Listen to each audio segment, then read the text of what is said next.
심야의 택시 승차난 해소를 위해 국토교통부에서는 지역의 택시 부재를 해제하고 있습니다. 서부 경남에서는 사천시가 유일하게 부재를 유지 중으로 지역사회 찬반이 첨예하게 갈렸던 사안인데 정부가 2025년 5월까지 현행 부재를 유지하기로 결정했습니다. 산청에 댐을 건설하는 문제를 두고 논란이 다시 일고 있습니다. 과거 부산에 물 공급을 위해 시도했다 무산된 지리산 덕산댐 건설이 다시 거론되고 있는 것인데 찬성 측이 여론조사를 근거로 목소리를 내자 반대 측에서는 집회를 열고 강하게 반발했습니다. 원생들을 학대한 혐의로 재판에 넘겨진 진주의 장애전담 어린이집 보육교사 6명에게 징역형이 선고됐습니다. 학대 횟수가 상대적으로 적은 2명은 집행을 유예받았지만 나머지 4명은 구속됐습니다. CCTV 영상 수집 절차가 부적절해 증거 능력이 없다고 한 피고 측 주장은 받아들여지지 않았습니다. 구조와 치안 문제는 신고에 의존해야 하는 경우가 많은데 경찰의 순찰만으로는 한계가 있습니다. 위기 상황에서 이런 공백을 채우기 위해 집배원들이 나서기로 했습니다. 진주경찰서와 진주우체국이 관련 협약을 체결했습니다. 달콤한 맛이 일품인 함양 고종시 곶감이 본격 출하에 들어갔습니다. 올해는 원료감 작황이 다소 좋진 않았지만 차고 건조한 날씨로 고품질 곶감이 생산됐습니다. 시청자 여러분 안녕하십니까? LCCS 뉴스인타임 시작합니다. 심야 시간 택시난 해소를 위해 정부가 택시 부재를 해제하고 있습니다. 진주를 비롯한 대부분 지역이 부재를 해제했는데요. 법인 택시와 개인 택시 간 갈등을 빚고 있는 사천시는 2025년 5월까지 현행 부재를 유지하기로 했습니다. 보도에 김상엽 기자입니다. 일정한 간격을 두고 운행과 휴일을 구분하고 있는 택시 부재. 사천 지역은 개인 택시가 3일 운행 후 의무적으로 하루를 쉬는 4부제를, 법인 택시는 5일 운행 후 휴행을 하는 6부제를 시행 중입니다. 지난해 국토교통부가 심야 택시 승차난 해소를 위해 택시 부재 해제 방침을 내놨는데 이에 따른 찬반 갈등이 거셌습니다. 한 달 간격으로 법인 택시 노조에서 부재 해제를 반대하는 집회를 열었고 개인 택시 지부에서 부재 해제를 촉구하는 집회를 열었습니다. 국토부는 올해 5월 열린 심의에서 사천 지역은 6개월간 현행대로 택시 부재를 유지하는 결정을 내렸는데 한시적 유예가 끝난 최근 재심의 결과를 내놨습니다. 사천 지역은 2025년 5월까지 1년 6개월간 현행 부재를 유지하기로 결정했습니다. 법인과 개인 택시 간 합의가 필요하다는 이유입니다. 사천시 개인 택시 지부는 시민 불편 해소를 위해서라도 다시 부재 해제를 추진해야 한다는 입장입니다. 경남 전체 거의 다 해제를 했는데 지금 사천시만 부재 해제를 안 하고 그래 있는데 소민들 불편함도 많이 느끼고 차가 모자란다고 불편함도 많이 느끼고 지금 민원도 계속 많이 들어오고 있습니다. 법인 택시 노조는 노동자들의 생계가 달린 문제라며 국토부 결정을 환영했습니다. 특정 시간대에 손님이 모자라는 것에 대해서 부재를 해제한다는 것은 부당하다 생각하고 전국적으로 법인 택시 기사들이 어려운 입장에 부재를 풀게 되면은 법인 택시들이 생계 위협을 느낀다. 사천시는 택시업계 갈등 해소를 위해 노력하는 한편 시민 불편 해소를 위해 통합 콜센터를 운영하겠다는 계획입니다. SCS 김상엽입니다. 사천 대진산단에 추진 중인 2차 전지 처리장 갈등을 놓고 사천시 의회가 주민과 업체를 불러 간담회를 가졌습니다. 7일 오후 사천시 의회 소회의실에서 열린 간담회에는 찬성 측과 반대 측 주민과 SK 에코플랜트 관계자가 참석했습니다. 이날 간담회는 찬반 양측 입장을 확인한 채 자리를 마쳤습니다. 앞서 SK 에코플랜트는 2차 전지 처리 시설 건설을 위해 주민 설명회를 2차례 가진 바 있습니다.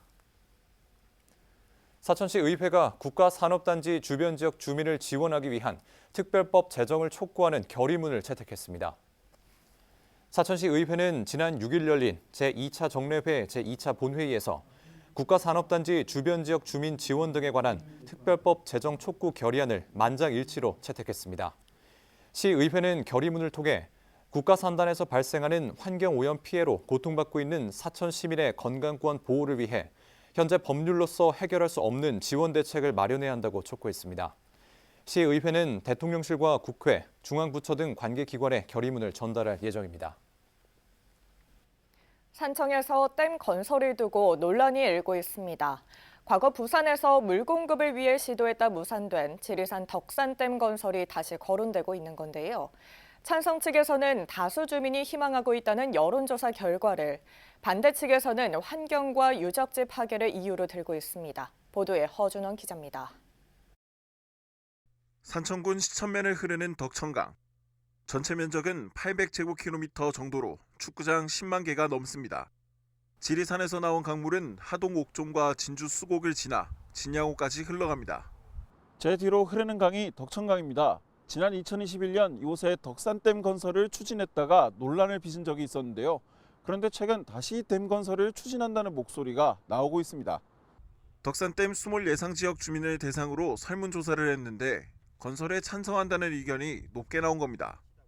덕산댐 추진위원단이 한국사회여론연구소에 의뢰해 주민 407명을 대상으로 실시한 설문조사에서 찬성한다는 입장이 76.4%, 반대한다는 입장이 23.6%로 나타났습니다. 찬성 이유로는 충분한 경제적 보상을 기대한다는 점이 가장 많았고, 댐 건설을 통한 관광 경제 활성화로 소득 증대와 일자리 창출을 기대한다는 의견이 뒤를 이었습니다. 시골의 심각한 고령화와 인구 감소로 인해 가지고 소멸 위기에 처해 있는 산청군이 이 위기에서 벗어날 수 있는 유일한 것이 저는 댐 건설이라고 생각을 합니다.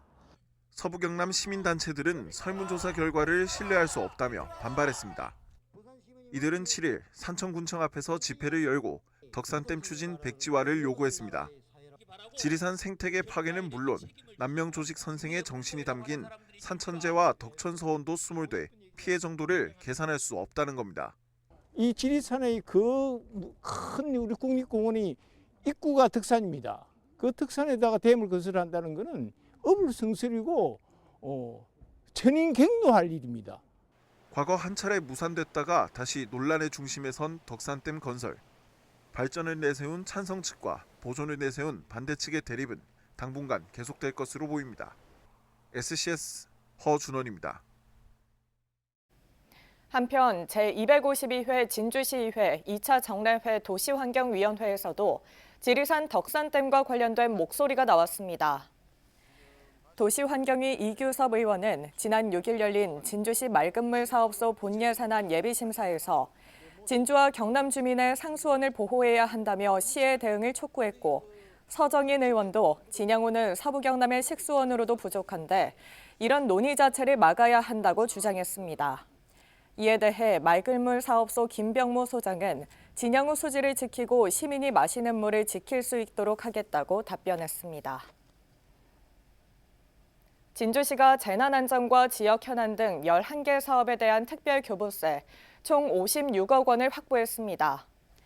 세부 내역은 뒤별이 급경사지 정비공사 등 재난안전 사업 5건에 31억 원, 평거동 들말 경로당 건립을 포함한 지역 현안 사업 6건에 25억 원입니다.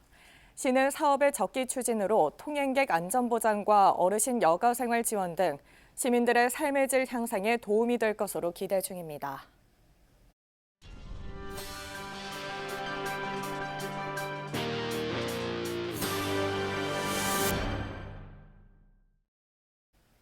원생을 학대한 혐의로 재판에 넘겨진 진주 장애전담 어린이집 보육교사 6명에게 징역형이 선고됐습니다. 어린이집 법인에 대해서는 벌금 5천만 원이 내려졌습니다. 조서희 기자입니다. 보육교사가 원생을 학대한 사실이 드러난 진주 장애전담 어린이집. 총 15명을 학대한 혐의로 교사 6명이 재판에 넘겨졌습니다. 7일 창원지법 진주지원에서 이들에 대한 1심 선고 공판이 열렸습니다. 재판부는 보육교사 6명에게 모두 징역형을 선고했습니다. 학대 횟수가 가장 많은 교사에게 징역 3년이 선고됐고, 다른 교사 3명은 각각 징역 1년에서 2년씩을 선고받았습니다. 또 학대 횟수가 10회 안팎인 교사 2명에게 징역형의 집행유예가 선고됐습니다. 이 보육교사 6명에겐 각각 아동학대 치료 프로그램과 사회봉사, 아동 관련 기관 취업 제한 명령 등이 내려지기도 했습니다. 재판부는 피해 사실을 외부에 알릴 능력이 없는 아동을 상대로 학대 행위가 반복됐고 돌발 행동을 제지하겠다는 목적으로 별다른 문제의식 없이 상습 학대가 이어진 것 같다며 죄질이 무겁다고 판시했습니다. 또 어린이집 법인에 대해선 검찰 구형과 같은 벌금 5천만 원을 선고했습니다. 피해 아동 학부모들은 즉각 심경을 밝혔습니다. 이번 판결이 그동안 아이들이 받은 지옥과도 다름없던 고통의 시간들에 비한다면 부족하다 생각하지만 조금이나마 보상받은 것 같은 생각이 듭니다. 지역 시민단체들도 기자회견을 열고 아동학대 재발 방지 대책이 마련돼야 한다고 목소리를 높였습니다. 학대 재발 방지 대책과 아동학대 예방 매뉴얼을 마련하고 공개하라. 그러면서 진주시가 해당 어린이집에 더 강한 행정처분을 내릴 것을 요구했습니다. 진주시는 법원의 판결을 엄중히 받아들여 어린이집과 가해교사에 대한 강력한 행정처분으로 다시는 진주에서 아동학대로 고통받는 피해자가 생기지 않도록 해야 할 것입니다. 한편 이번 재판에서 CCTV 영상 수집 절차가 부적절해 증거 능력이 없다고 한 피고 측의 주장은 받아들여지지 않았습니다. SCS 조서입니다. 진주 논계시장에 아케이드가 설치됐습니다. 진주시는 지난해부터 논계시장에 길이 55m, 면적 466제곱미터 규모의 아케이드 설치를 시작해 이번 달 마무리하고 7일에는 준공식을 열었습니다.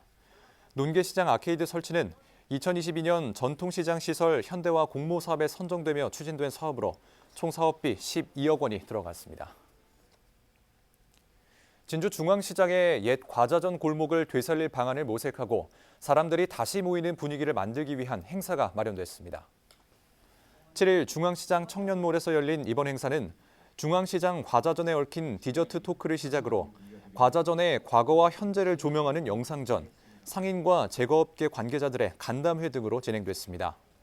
이번 진주장 과자전 다시박작 프로젝트는 경남도의 지역 상권 활성화 지원 사업의 일환으로 진주문화연구소가 수행했습니다. 보기 좋은 주황빛의 쫄깃하고 달콤한 맛이 일품인 함양 고종시 곶감이 7일 본격 출하에 나섰습니다. 올해는 원료감 작황이 다소 좋진 않았지만 차고 건조한 날씨로 고품질 곶감이 만들어졌다고 하는데요. 하준 기자가 곶감 첫 경매 현장을 찾았습니다. 주황빛으로 잘 익은 곶감들이 주렁주렁 매달려 있습니다. 반대편에선 경매사와 중매인들이 가격 흥정에 여념이 없습니다. 7일 열린 함양 고종시 곶감 초매식 현장입니다. 올해는 봄철 냉해로 원료감 생산량이 지난해와 비교해 크게 줄며 농민들의 어려움이 컸습니다. 곶감 생산량은 17만여 접으로 작년 23만 접 대비 25% 정도 감소했습니다. 금년에 우리 봄부터 냉해로 인해 가지고 전국적인 아마 현상인 것 같아요. 곶감 생산량이 전년에 비해서 거의 한 40% 원료감이 줄은 것 같아요. 다행히 곶감 제조에 들어가는 11월 초부터 차고 건조한 날씨가 유지돼 곶감 품질은 우수한 것으로 알려졌습니다. 거의 비가 오지 않고 건조하고 맑고 차가운 바람에서 건조가 돼서 오히려 생산량이 적은 반면에 곶감에 대한 품질은 아주 올해는 좋은 거라고 예상되고 있습니다.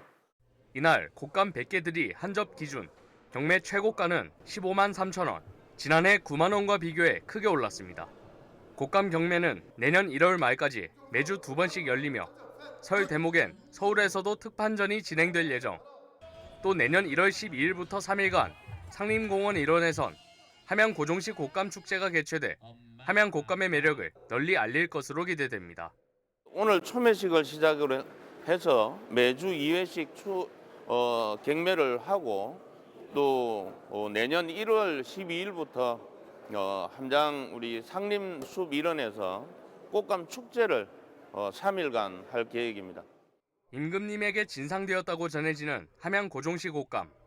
특유의 쫄깃한 식감과 달콤함이 겨울철 별미를 찾는 소비자들의 입맛을 돋우고 있습니다. SCS 하주입니다. 지지부진한 진행을 지적받던 한국방송통신대 경남지역대학 캠퍼스 이전 신축 사업이 본격화될 것으로 보입니다.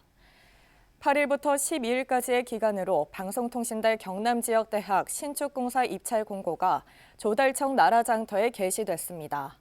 개찰 일시는 오는 12일 오전 11시로 공사 추정 금액은 약 77억 원 규모입니다. 방송통신대 경남대학 이전 추진위원회에 따르면 건축공사 입찰이 정상적으로 마무리된다면 내년 초 착공에 들어가 오는 2025년 완공될 예정입니다. 진주에서 6.25 전쟁 학도병 추모제가 거행됐습니다. 진주시는 7일 경산국립대 칠암 캠퍼스에 있는 6.25 전쟁 학도병 명비 앞에서 학도병의 희생정신을 기리는 추모제를 진행했습니다. 6.25 전쟁 당시 진주에서는 현 경산국립대인 진주농림고등학교와 현 진주교대인 진주사범학교 학생 152명이 학도병으로 참전했습니다. 학도병 명비는 지난 2018년 진주시 청소년 수련관 광장에 세워졌다가 최근 경산국립대 칠암 캠퍼스로 임시 이전됐습니다. 가파른 오르막길부터 좁은 골목길까지 지역 곳곳을 매일같이 다니는 이들이 있습니다. 바로 집배원인데요. 집집마다의 상황을 잘 알고 있어 때론 위기 상황을 발견하기도 합니다. 마을 곳곳을 누비는 이들을 활용해 치안 사각지대 문제를 해결하려는 시도가 진주에서 시작됩니다. 김현준 기자의 보도입니다. 지난해 10월 진주시 지편면 한 주택에서 쓰러진 어르신을 발견해 119에 신고한 집배원 탁현옥 씨. 늘 문을 열어놓고 반겨주던 어르신이 평소와 달리 반응이 없는 점을 수상히 여겼습니다. 구조와 일부 치안 문제는 신고에 의존해야 하는데 경찰의 순찰만으로는 한계가 있는 상황. 매일 구석구석을 다니며 동네 사정을 잘 아는 집배원이 힘을 보태기로 했습니다. 진주경찰서와 진주우체국은 지역 치안 문제 발굴과 범죄 예방 신고 체계 구축을 위해 7일 업무 협약을 체결했습니다. 오토바이를 타고 골목 같은 데를 많이 다니고 또 집집마다 그 집에 있는 상황을 대부분 우리 경찰보다 더 많이 알고 있습니다. 그래서 또 위험 놓여 있는 그런 사람들한테 도움을 손길을 가장 먼저 뻗을 수 있는. 앞으로 집배원들은 범죄 현장과 실종자 발견 즉시 경찰과 정보를 공유하고 성과에 따라 감사장 등 인센티브를 제공받게 됩니다. 순찰이 어려운 구역까지 담당하고 있는 진주우체국은 치안 사각지대 해소에 큰 힘이 될 것으로 기대하고 있습니다. 진주우체국은 외곽 지역을 엄청 많이 포함하고 있어서 지금 고령화 사회로 인해서 독거 요인이 너무 많습니다. 거기에 대한 저희 집배원들이 가가호 방문을 하면서 그분들의 안전과 그리고 범죄 예방을 위해서 이상 동기범죄 증가로 치안 수요가 커지고 있는 현재 지역 곳곳을 다니는 집배원이 그 짐을 덜 수 있을지 주목됩니다. SCS 김현준입니다. 어른 김장하를 말하다 초청 강연이 7일 경산국립대 박물관 대강당에서 열렸습니다. 이번 강연에는 줬으면 그만이지의 저자 김주환 전 기자가 강연자로 나서 김장하 선생에게 배우는 나눔의 철학을 주제로 취재기를 공유했습니다. 이번 강연은 경산국립대 인문학연구소 주최로 마련됐습니다. 함양군이 7일 농업용 로봇 확대 보급을 위한 현장 연시회를 개최했습니다. 이날 시연을 보인 로봇은 자율주행 트랙터와 자동 조향 장치, 방제 드론으로 깊이가리부터 정식, 방제 순으로 진행되는 5개 과정을 선보였습니다. 군은 올해 3월 농촌진흥청과 한국농업기술진흥원이 주관한 2023년 농업용 로봇 실증 지원 사업에 최종 선정돼 현장 실증 시험을 수행 중입니다.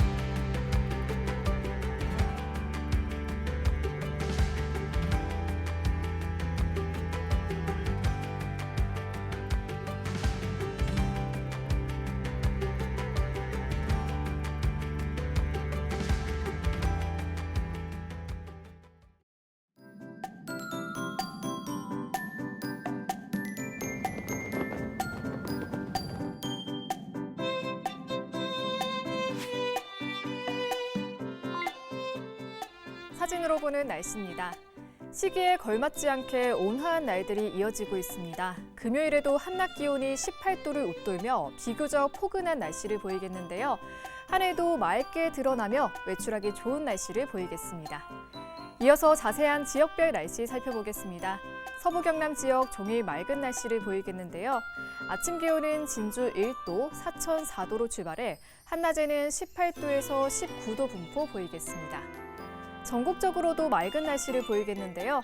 아침 기온은 서울 7도, 세종 4도로 출발하겠고 광주의 한낮 최고 기온은 20도 예상됩니다. 남해동부 앞바다도 종일 맑겠는데요. 물결은 약간 높겠고 바람은 강하게 불겠습니다. 이어서 삼천포 기준 조석표 살펴보겠습니다. 물때는 새물, 만조 시각은 오후 5시 45분, 간조 시각은 오전 11시 42분 예상됩니다. 사천공항 날씨 정보입니다. 금요일 오전 9시 기준 맑은 하늘이 펼쳐지겠는데요. 우리 지역에서 서울 김포로 가는 첫 번째 항공편은 오전 10시 30분 예정돼 있습니다. 자세한 내용은 사천공항 홈페이지에서 확인하시기 바랍니다. 이어서 삼천포 역의 군항 정보입니다. 제주도에서 삼천포로 가는 배는 오후 2시 출발 예정입니다. 주간 날씨입니다. 주말까지는 맑고 온화한 날씨를 보이겠습니다. 다만 다음 주 초반 비 소식이 있는데요. 비가 그치고 나면 아침 기온이 다시 내림세를 보이겠습니다. 지금까지 기상정보였습니다.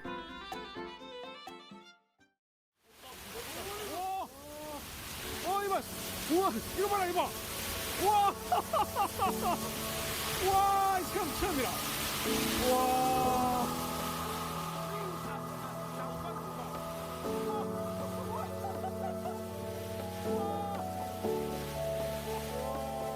어제 기압골이 통과하면서 상층으로는 찬 공기가 지나가고 되게 상층과 하층의 기온차가 커지면서 되게 불안정했고 강한 상승 기류로 인해 발달한 우박이 떨어지면서 우박이 관측된 것으로 보입니다.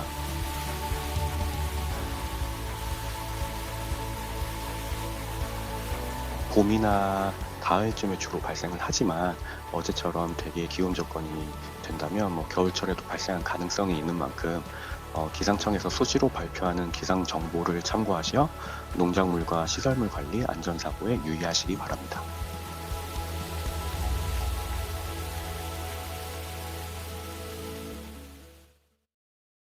저희가 준비한 소식은 여기까지입니다. 시청해주신 여러분 고맙습니다.